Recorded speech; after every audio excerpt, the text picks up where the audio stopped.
आऊज़ु बिल्लाहि मिनश शैतानिर रजीम बिस्मिल्लाहिर रहमानिर रहीम रब्बी इश्रह ली सदरी व यस्सिर ली अमरी वहलुल उक़दतम मिन लिसानी यफ़क़हू क़ौली।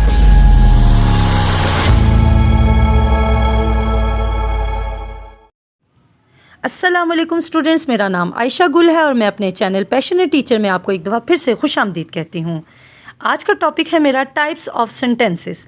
मैं अपनी पहली वीडियो में आपको बता चुकी हूँ कि types of sentences means structure of sentence. पहला है इसमें सिंपल सेंटेंस। सिंपल सेंटेंस वो सेंटेंस होता है जिसके अंदर आइडिया एक ही होता है, यानी कि कंप्लीट एक बात, और वो इंडिपेंडेंट क्लॉज होता है, बात पूरी की पूरी समझ में आ जाती है। मिसाल के तौर पे आई एम अ गर्ल, ये आपको एक कंप्लीट आइडिया दे रहा है, यानी कि बात आपकी पूरी की पूरी समझ में आ चुकी है, तो ये एक कंप्लीट एंड इंडिपेंडेंट क्लॉज है। सेकेंड एग्जाम्पल, सारा इज़ अ गुड स्टूडेंट, ये भी एक कंप्लीट आइडिया सेंटेंस है, तो ये सिंपल सेंटेंस है। Number 2, compound sentence. Compound sentence के अंदर हम दो या दो से ज़्यादा इंडिपेंडेंट क्लॉजेस को कोऑर्डिनेटिंग कंजंक्शंस के साथ ज्वाइन करते हैं तो वो कंपाउंड सेंटेंस बन जाता है।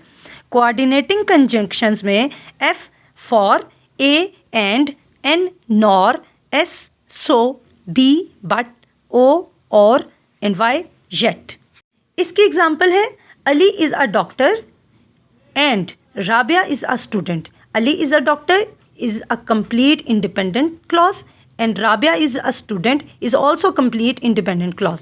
तो इनको हमने मिलाया कोऑर्डिनेटिंग कंजंक्शन एंड के साथ, तो ये में बन गया Ali is a doctor and Rabia is a student, और ये है एक कंपाउंड सेंटेंस। इसी तरह Sara is a girl but Asma is a student. Sara is a girl is a complete sentence and Asma is a student is also complete sentence, और हमने इसको मिलाया कोऑर्डिनेटिंग कंजंक्शन के साथ जो कि है बट, तो इस तरह बन गया ये compound sentence. Number 3, complex sentence. Complex sentence के अंदर इंडिपेंडेंट क्लॉज और डिपेंडेंट क्लॉज को आपस में मिलाया जाता है विदाउट एनी कोऑर्डिनेटिंग कंजंक्शन, यानी कि इसको हम एक कोमा के साथ मिलाते हैं, इसके अंदर कोई कंजंक्शन यूज़ नहीं होती। इसकी मिसाल है although it was raining they decided to go for a walk. अब इसमें ऑल्दो इट वॉज रेनिंग ये एक डिपेंडेंट क्लॉज है, क्योंकि इसमें बात हमें समझ नहीं आ रही कि अगरचे बारिश हो रही थी तो क्या, ये हमें नहीं पता। लेकिन जब हमने पढ़ा they decided to go for a walk, तो उन्होंने वॉक करने के लिए बाहर जाने का फ़ैसला किया, तो हमें बात पूरी समझ में आ गई कि ये कहना क्या चाह रहे हैं, यानी कि पहले सेंटेंस को समझने के लिए दूसरे सेंटेंस का होना ज़रूरी था।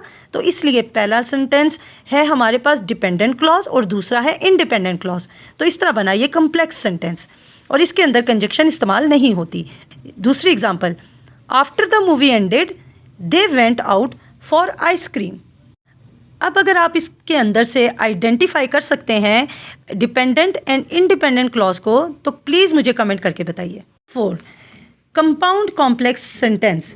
कंपाउंड कॉम्प्लेक्स सेंटेंस के अंदर हमारे पास एक डिपेंडेंट क्लॉज होता है, जबकि एक से ज़्यादा, अब वो 2 भी हो सकते हैं और 3 भी हो सकते हैं, इंडिपेंडेंट क्लॉजेज होते हैं, और फिर हम उनको मिलाते हैं कोऑर्डिनेटिंग कंजंक्शंस के साथ और सब ऑर्डिनेटिंग कंजंक्शंस के साथ, यानी कि हमें इसकी डेफिनेशन को सुन के ही पता चल गया कि ये कोई बहुत ही लंबा चौड़ा सेंटेंस होने वाला है। जैसे मैं एग्जांपल देती हूँ, since Hamna was watching the movie she turned her phone on silent for she dislike distraction. Sentence के पहले पार्ट में since Hamna was watching the movie, या चूंकि हमना मूवी देख रही थी, तो चूंकि हमना मूवी देख रही थी तो क्या, इसकी बात हमें समझ में नहीं आ रही, तो ये हो गया हमारे पास dependent clause. She turned her phone on silent, उसने अपना मोबाइल साइलेंट पे लगा दिया, ये बात पूरी है, इसके आगे पीछे कुछ ना भी हो तो हमें समझ आ जाता है उसने अपने फ़ोन को साइलेंट पे लगा दिया। फॉर शी डिसलाइक्स डिस्ट्रैक्शन, क्योंकि उसे इंतशार या हंगामा पसंद नहीं था, तो ये उसे इंतशार पसंद नहीं है, हंगामा पसंद नहीं है, ये भी एक पूरा इंडिपेंडेंट। लेकिन पहली बात को समझने के लिए हमें अगली बात का समझना ज़रूरी था, जिसकी वजह से पहला सेंटेंस डिपेंडेंट क्लॉज है और हमने इनको मिलाया कंजंक्शंस के साथ। मैं आपको बताती चलूँ कि कोऑर्डिनेटिंग कंजंक्शंस जो हैं ये सिर्फ इंडिपेंडेंट क्लॉजेस को ज्वाइन करने के लिए इस्तेमाल की जाती हैं, जबकि सबऑर्डिनेटिंग कंजंक्शंस जो हैं ये डिपेंडेंट और इंडिपेंडेंट दोनों किस्म के क्लॉजेस को ज्वाइन करने के लिए इस्तेमाल हो सकती हैं से हैं। चलिए अब हम एक छोटी सी एक्सरसाइज कर लेते हैं ताकि हमें आइडिया हो जाए कि हमने आज कितना सीखा। यहाँ पे कुछ सेंटेंसेस हैं जिनमें से आप इनको आइडेंटिफाई करेंगे कि ये टाइप्स ऑफ सेंटेंसेस में से कौन सी टाइप है। तो number 1, even though it was late she continued working on the project. Number 2, she opened the door. Number 3, no one will come after me. Number 4, although he was tired, John stayed up late to finish his project and he still managed to get to work on time. Number 5, she did not cheat on the test for it was the wrong thing to do. इस exercise के answers आप मुझे comment में share कर सकते हैं। Till then, अल्लाह हाफिज़।